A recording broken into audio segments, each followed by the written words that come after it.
I'm Safety Coach Art, Hap Nelson. You might have noticed a little something different about Coach Art. After talking to our management team, Coach Art's been rebranded. My agent said I should still learn how to act, and our publicist said we should stop using air quotes. Anyway, today we're going to be talking about lockdown, barricading, and evacuation. Now this presentation is going to be a little more serious than our others. The reason being is this is a serious topic, and I want you to be able to take the necessary steps to help yourself and others in the event of a violent critical incident. Remember, I don't want you scared, I want you prepared. Teachers in the elementary school level, this video is mainly for you. Students at your grade level may not think or may think that barricading is some type of game, and we don't want that. You will be the one barricading your room. Now for those of you who teach at the middle school, use your best judgment on whether or not your students are mature enough to handle the material presented. If they are, then show them the presentation and talk to your students about this. Even if you don't show it to them, still talk about the presentation and remind them of what you just viewed. And at this level, students can assist you in barricading the room. And everyone at the high school level should watch this presentation and go over it. Students at this grade level should be able to help you barricade your room. And I also would recommend that you practice. Now for those teachers that teach homeroom or are in charge of a homeroom, after you're done with your morning routine, why don't you become an official art ambassador and show your class our safety videos? It's better than looking at your phone for 25 minutes. Who knows, you might learn something. Before we start, let's talk about a few things that I've heard over the years. And I just can't understand why people will say such a thing. And you've probably heard it as well. And that is, it can't or won't happen here. Or if that only happens in big cities. I don't have time right now to go over school safety. I'm too busy, or worse, I forgot. Those are the wrong answers, Scooter. Now this is very frustrating to hear because a violent critical incident can happen anywhere, any place, at any time. So it's paramount to go over this and talk to your students about school safety. Remember, during a violent critical incident, you are the first responders. So why do I keep saying that? Well, because over 69% of violent critical incidents are over in 5 minutes and less. So you need to know what to do. Now let's go over lockdown. First, let's go over what steps to take during a lockdown and why they're important. First, lock the door. Cover any windows, turn out the lights, and scatter throughout the room and remain silent. That's the basics.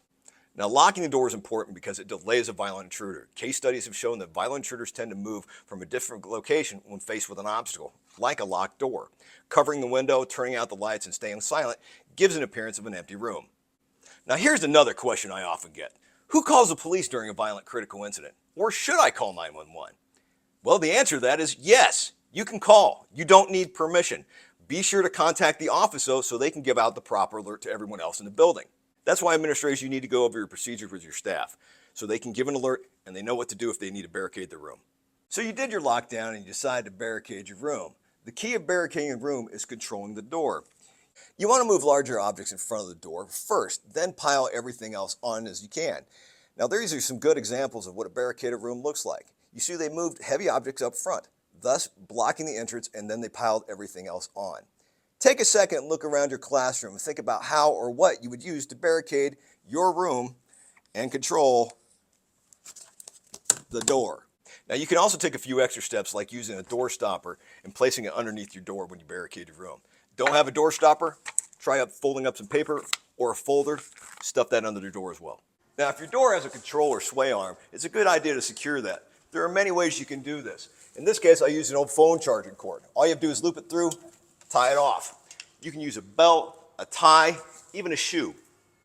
Another thing that's going to help you when you do your barricade is knowing the type of door you have. In this case, the door is mainly glass. You can still barricade it, but it might be best to evacuate that room and go someplace else. Now in this case, we're in a room that has a door that opens out. You can still barricade that room. Place large items in front and then pile everything around it. Think of it as creating a second door. And if you do have a handle like this, a chair will work easily as well. What are you doing in my room? Now let's talk about evacuation. Now when given the alert to evacuate, leave your things behind, grab your phone if you can, and exit the building when safe to do so. There are no set routes. Just exit the building and proceed to your rally point. Once you're at your rally point, you'll get instructions on where to go next. Now if you find your exit route blocked, you might have to exit through a window. Just be sure to know where that window will lead you. For example, if you're on the second story of a building and you don't have access to the ground level, exiting out that window may not be the smartest thing you can do. Now I want to thank you for watching my presentation today. And like Coach Art always says, I don't want you scared, I want you prepared. or that's a lap. You know, that was a good presentation, but I feel like we missed something. Maybe left something out. Yeah, there it is.